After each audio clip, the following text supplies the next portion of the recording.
നമുക്കിതൊരു കപ്ലങ്ങ അല്ലെങ്കിൽ പപ്പായ, അതുമല്ലെങ്കിൽ കപ്പയ്ക്ക എന്നൊക്കെ പറയുന്നത് കേൾക്കാം.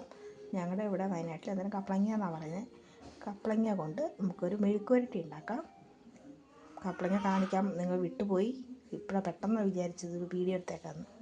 അപ്പോൾ കപ്ലങ്ങ ഇങ്ങനെ ഈ ഒരു രീതിയിൽ നിങ്ങൾക്ക് ഇഷ്ടമുള്ള രീതിയിൽ ഇങ്ങനെ അരിഞ്ഞ് കുറച്ച് നേരം വെള്ളത്തിലിട്ട് വയ്ക്കുക. ഓക്കെ. പിന്നെ വേണ്ടത് നമ്മുടെ സ്വന്തം സവോള.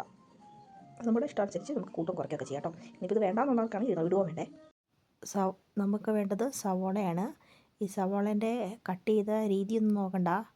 നമ്മൾ വലിയ കുക്കിംഗ് എക്സ്പെർട്ട് ഉണ്ടാകത്തോണ്ട് ഇങ്ങനെയൊക്കെ പറ്റത്തുള്ളൂ കേട്ടോ. ഇനി നമുക്ക് വേണ്ടത് പാം ഓയിലാണ്. പാം ഓയിലോ വെളിച്ചെണ്ണയോ എന്ത് വേണമെങ്കിലും നമുക്ക് ഇതിനകത്ത് ഉപയോഗിക്കാം കേട്ടോ. ഞാൻ ഉപയോഗിച്ചിരിക്കുന്ന പാം ഓയിലാണ്. സവോള എണ്ണയിലേക്ക് ഇട്ടിട്ട് കപ്പളങ്ങയ്ക്കകത്ത് ഇച്ചിരി കപ്പളങ്ങ ഇട്ട് കൊടുക്കുക. അതിനുശേഷം എനിക്ക് കുറച്ച് വെള്ളം ഒഴിക്കുക, ഉപ്പിടുക. കരിയാപ്പില ഞാൻ ഇട്ടിട്ടില്ല, കരിയാപ്പിലയും കൂടി ഇടുക. ഇത് വെന്ത് കഴിഞ്ഞ് കഴിയുമ്പോൾ കാണിച്ചു തരാം കേട്ടോ. അങ്ങനെ നമ്മുടെ കപ്പളങ്ങ ഇവിടെ റെഡി ആയിക്കൊണ്ടിരിക്കുകയാണ്. അപ്പോൾ നമുക്ക് ഉച്ചയ്ക്കത്തേക്കുള്ള ഇവൻ്റെ കൂട്ടുകാരന്മാർ ആരൊക്കെയാണെന്ന് നമുക്ക് നോക്കി നോക്കാവേ. അടുത്തായിട്ട് നമുക്ക് ഉണക്ക മാന്തലാണ്. ഇത് മുളക് കൂട്ടി തേച്ച് നമുക്ക് വറുത്തെടുക്കാം. ഇതിന് നമ്മുടെ നാട്ടിൽ മാന്തൽ എന്നാണ് പറയുക. നിങ്ങളുടെ നാട്ടിൽ എന്താ പറയുകയെന്ന് കമൻറ്റ് ബോക്സിൽ കമൻറ്റ് ചെയ്യുക കേട്ടോ. നമ്മുടെ കപ്പളങ്ങ ഇവിടെ റെഡി ആയിക്കൊണ്ടിരിക്കുകയാണ്. ഓക്കെ. അങ്ങനെ നമ്മുടെ പപ്പായ മെഴുക്ക് പുരട്ടി ഇവിടെ റെഡി ആയിട്ടുണ്ട്.